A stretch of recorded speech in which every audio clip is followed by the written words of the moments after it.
Welcome to this Trusted Tech Talks podcast. My name's Manny. This week we're covering a topic that's become more and more prevalent when hiring for developers.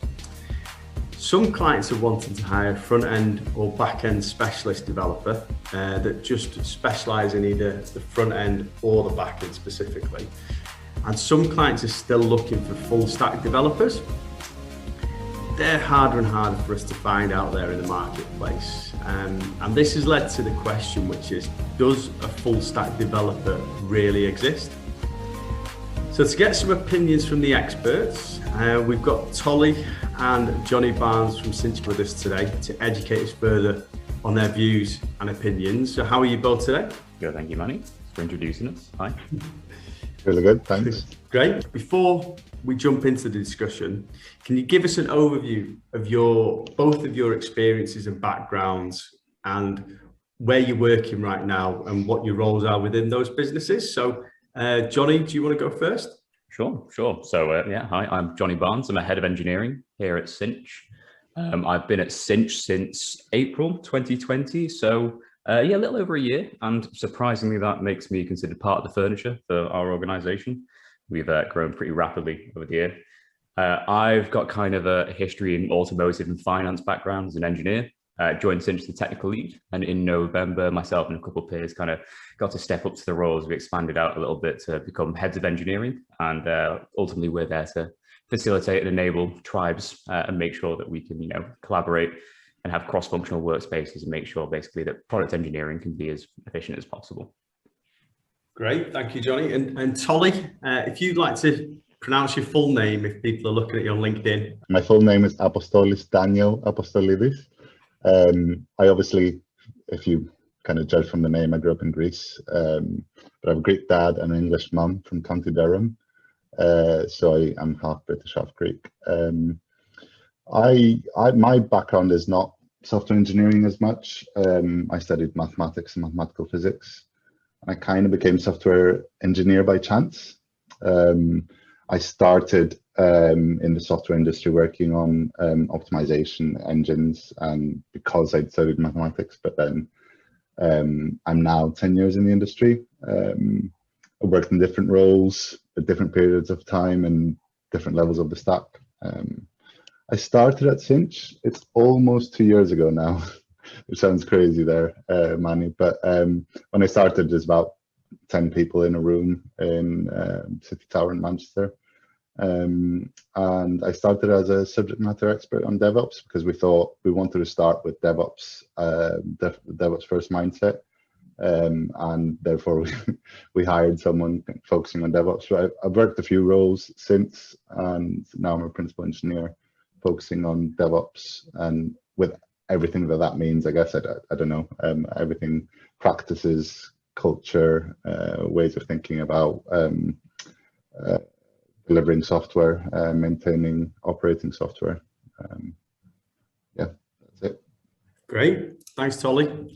So to get straight into the questions, and please feel free to, whoever would like to take the lead, please take it. But do you believe there is such a thing as a full stack developer? You cool if I jump on this one, Tolly? Go for it. Yeah, I think it's quite an emotionally charged word. I think, especially in software engineering, a full stack developer, it means different things to a lot of different people.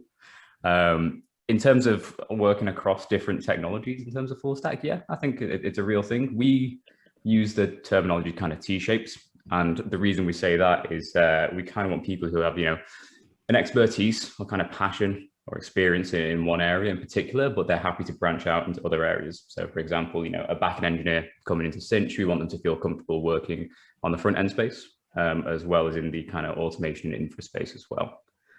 So yeah, I think they mean different things to different people, but for us, I think we Tolly and I were discussing this earlier, we think something like cloud engineer with our current stack is probably a bit more of an appropriate term.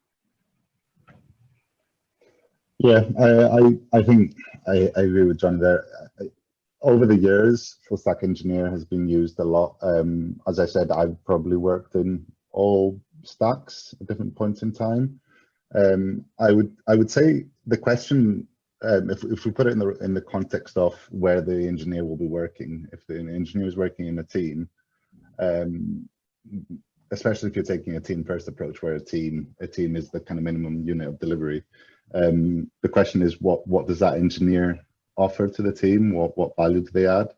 And more often than not, especially if you're running a cross-functional team, you'd want that engineer to work on a vertical slice of the domain.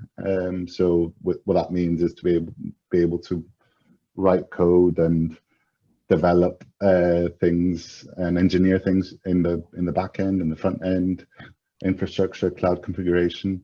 Another thing, I guess, that's quite close to my worries and concerns is the use of the word developer. I definitely think developer or coder is a bit of a term of the past, I feel, or a bit misused term, in my opinion. There's a lot of engineering going on. And I think the prevalent engineering going on nowadays in 2021, at least at Cinch for sure, is cloud. So there's a lot of cloud engineering, and I think that's probably the thing we're looking candidates the most. Right. Okay. That's interesting. With my background of recruiting into Cinch, I thought you might answer that a little bit differently, but obviously learning and the way that, like you've said, guys, you guys have progressed in the time that you've been there, and roles are changing all the time, so it's no surprise that. Do either of you or both of you think there are benefits of either being full stack or having somebody who solely wants to do back end or front end technologies? I think it's I think different people fall into different roles naturally based on kind of how they work and where they get kind of either job satisfaction or gratification out of solving problems. You know, some people just want to, write code and just move tickets across the board. They're not necessarily fully invested in the products. Cinch, we really look for people that what Tolly was referring to, developer. We're not looking for developers, we're looking for what we call kind of engineers, but realistically we want people who are going to be writing code, kind of having that product ownership, going to be having that QA kind of testing side of things as well. There's a lot more than just actually building something. So for us, it's kind of a sprawling reach of responsibilities, and naturally I think that includes kind of the technology. We actively made the decision to kind of unify our tech stack when we went on the new venture before we launched back in October, previously being very Azure heavy, but we made the decision to go TypeScript front end, TypeScript back end, and we're now in all of our new stuff and porting a lot of our older systems over to CDK, which is TypeScript on the infra side. So now we've got one language, which, it only takes one language to learn for engineers to kind of come in and be able to do that, to work in different areas. But I think the way that those languages are used in different spaces is very different. Writing front-end code is obviously very different to back-end code and very different to kind of the infra code, CDK. However, I think it's more of a cognitive thing, and it kind of lowers that barrier to entry and encourages people and gives people more confidence to go and work in a space where they're a little bit more unfamiliar and be a bit more of a challenge. And for us, I think the way we've been able to kind of achieve where we are today in terms of growth and the success that we've had thus far is down to the collaboration and communication, making sure that people are working together and knowledge sharing, making sure people feel comfortable. Like I said, going into different areas they don't feel comfortable with, pair them up with someone who's got more experience, or even two people who don't have experience working in that place and let them learn together. We really care about outcomes as opposed to output. Being an engineer, like I said, isn't slapping a keyboard and writing out code. It's the problem solving, the thought process and communication that goes into building a product and understanding what it is that we need to get out there. So in terms of being a kind of a full stack or a T-shaped engineer, I feel naturally that's what we need in our kind of organizations. And I think that's definitely a strength because it allows for different types of problem solving. But again, I think it's for a different type of people and what satisfaction they look for out of their role. Okay. Yeah, as you'd expect, I agree with Jonnie there. I think I find it interesting that you thought we would answer the question a bit differently. I'd like to hear more on that. But again, putting things into context, I think one thing that we do care a lot about is people, and people being happy, and engineers being happy, and people being happy in their teams. We've obviously, not massively successful and everyone's happy, and which I'm not saying that. It's just that we're designing for that. And one of the things that we've been influenced a lot from is the team topologies concept. So we do think about cognitive load quite a bit. And if you think about it, think of it in that context, they refer to 3 different types of cognitive load. Intrinsic, which is what aspects of the task are fundamental to the problem space. Germane cognitive load, which is more about, you need special attention to learn something. And extraneous cognitive load, so you need to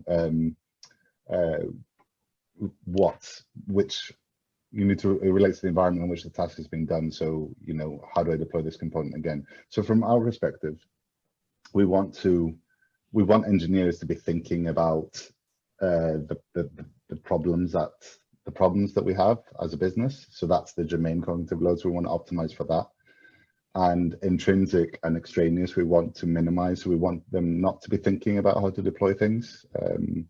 So we'd want them to think about how to automate that and how to get to a place where they can just think about their code.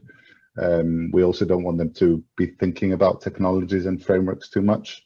We want them to become experts. And that means having that kind of depth and breadth, the T-shape that we're talking about. And we're not saying that we want them ready to come here and say, oh, you're T-shaped, go in there. But we're saying that we kind of expect engineers to want to learn.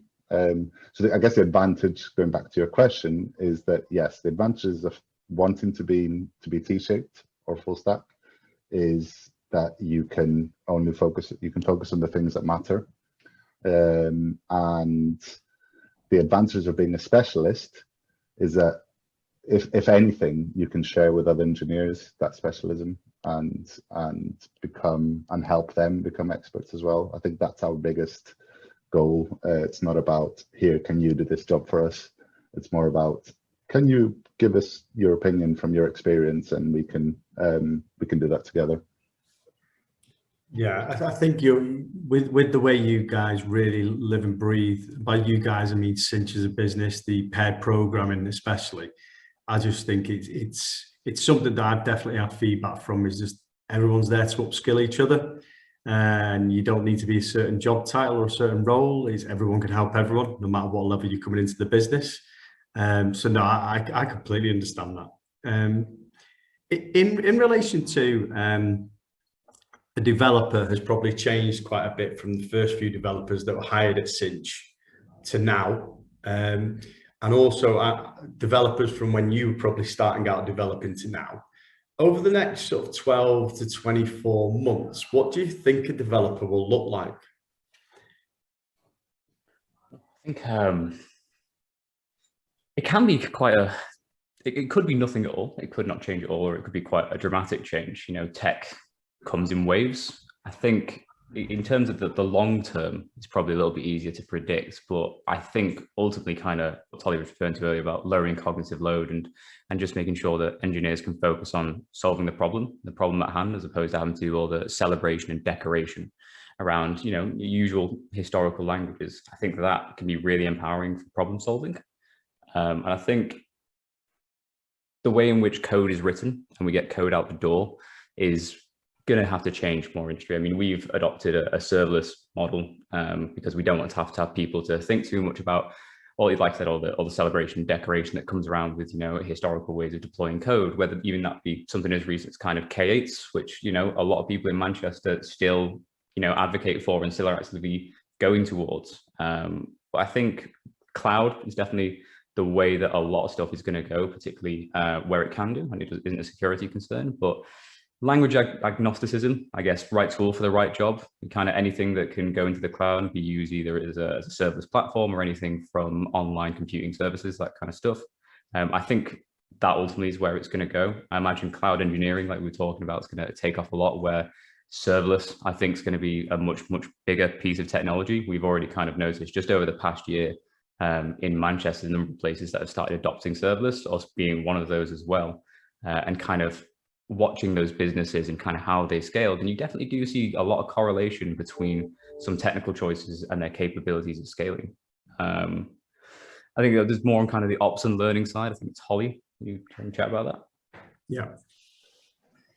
Yeah, I guess if you model the my experience so far, I started out in 2011 at the start of the kind of Devops Revolution, if you want to call it that. And fast forward 10 years later, DevOps is a thing that's accepted in the industry as a culture. We don't have separate dev and ops teams. I mean, if you look at Cinch, we were really lucky to start without ops teams at all, without any testers either. So we really we were lucky to live and breathe DevOps from the start. So I'd say now, the things that engineers would want to do would end up doing more than what they were doing 10 years ago, or even 20 years ago, is they would have to know how to operate the production system a lot more, living in production, testing in production, all the concepts of monitoring, observability, SRE concepts, all of those are actually falling onto software engineers. And even if in organizations where they're not operating them entirely, at Cinch we do, so each team operates their own kind of slice of the production system, they still need to understand some of the things, mainly because of the implications it has of the implications it has of how you instrument your code, how you think about adding telemetry data to your code. So that's going to become really important, I think, going forwards. And it's something actually like your thoughts on, because it's something we've struggled with in the market. A lot of the times we're looking for some experience in this space, but it's quite sparse. And I think it's because that shift is happening right now. So one big shift, just to summarize, is the operation side of things. So whereas in the past, the revolution was we're going from the ops are learning to do dev, now it's devs are learning to do ops, and and engineers are finding it hard, which is funny. But then the other big thing, I think, compared to when I started, at least, and I'm sure compared to 20, 30 years ago, is that engineers are required to be able to communicate and collaborate effectively. Engineers are required to collaborate and communicate effectively.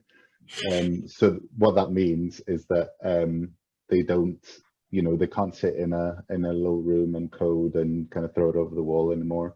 They do need to talk to various stakeholders, their colleagues, other engineers, other skills, other roles. And what's interesting, I'd probably say, is that front-end engineers, I've noticed, at least, I don't know if you agree, Jonnie, are actually doing better at this right now, because I think traditionally front engineers have had to communicate with other people in the organization, so they're ahead of the game. Backend engineers and traditional infrastructure engineers are still learning that skill, but I might be misreading that. I don't know. That's my impression so far. I would say I kind of have seen that same observation in the places that I've worked as well. You kind of tend to find that a lot of the kind of back-end and more data-focused roles tend to be a little bit more, less communication required, potentially the opportunity for more kind of like headphones-on developers, if you want to describe them as that, or people who just kind of took away at the work as opposed to communicating about it. But it's really interesting to kind of see the shift in space and kind of see the responsibilities of these roles change so much. And if you look at a job description for any number of companies in Manchester today versus what they were asking for 2 years ago, it's all about soft skills. And to be honest, I think soft skills aren't a thing to some extent. People always call soft skills a separate thing, but actually that's part of the job, right? It is the job, essentially, right? It's all about knowledge sharing. And don't get me wrong, we're a business and we have to make money, but we've put everything into our kind of product engineering culture to make sure that people have the right forums to raise what they want to do from a product perspective, from a people perspective, from a tech perspective. And that really plays into the learning side of things. And that's something that's always been true with engineers. It's a continuously learning role. It's often why it's very cognitively stimulating and attracts certain types of people. But I think the way that engineers are going to be learning in the future is probably going to be a little bit different to how it's been historically. You see a lot more engineers coming into the role through apprenticeship schemes and boot camps like I've done myself. You're seeing less people kind of coming from more the classically trained of university degrees. It's about hands-on experience and learning on the job. But I actually think how you learn and develop software as well is going to be a lot more collaborative, or at least I hope it will be. We've seen a really, really like sharp intake in regards to how people have been able to pick up skills. You know, all of our engineers that kind of historically back-end roles, none of them have worked with TypeScript before, or very few have very little experience with TypeScript full stop. But they've come into a company, picked up tech they might have never used before. In fact, the vast majority have never used TypeScript full stop or serverless. And we've been able to kind of throw them in at the deep end, and they've had the support and everything there to be able to learn on the job and figure that out. And I just think that putting a further emphasis on collaborative learning is a real way that the software engineering industry can really thrive and help, you know, solve a lot of those problems out there in the industry. In addition to learning, I'd also say that software engineers will evolve to become better at sharing that knowledge and communicating, and dare I say, documenting. I feel like a lot of the work we do is discovering other people's APIs and discovering other people's implementations, other people's frameworks. And the first thing we say most of the time is this is a really good tool, or a really good framework, because it's got really good documentation.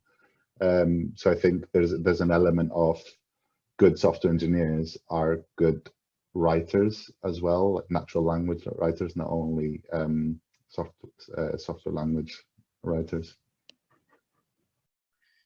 Oh, that's great. That leads me probably on nicely to the last question, which is, what advice would you give sort of Jonnie Barnes or a Tolly if you're starting your development career right now? Okay. For me, in my kind of history and kind of coming into it, I would advise not to focus too much on the tech. That's not what you're probably going to enjoy the most. It's the problem solving, communication, the people side of things, which is pretty surprising when you think about the stereotypes of kind of what engineers are or used to be.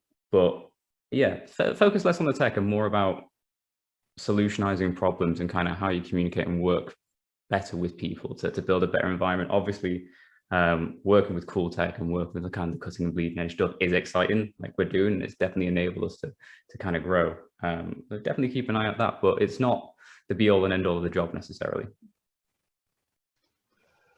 I find that a fascinating question. I'd love to go back to my young Tolly, well, 10 years ago Tolly, to give him some advice.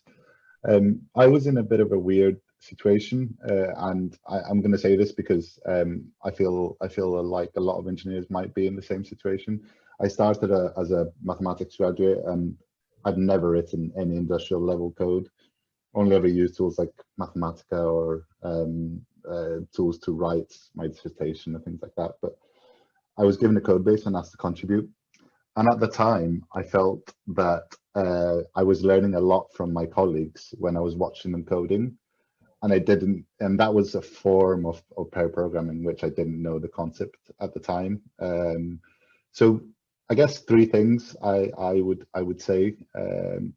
Identify the colleagues who are experienced and want to coach and mentor. And trust me, they do exist. There are engineers who are experienced who want to help younger engineers or engineers who are new to the industry, and learn from them. Ask questions, pair with them, keep notes, do research. The other thing I'd say is keep trying, be persistent. So don't stress or feel like an imposter. My biggest realization is most engineers feel like imposters in the industry.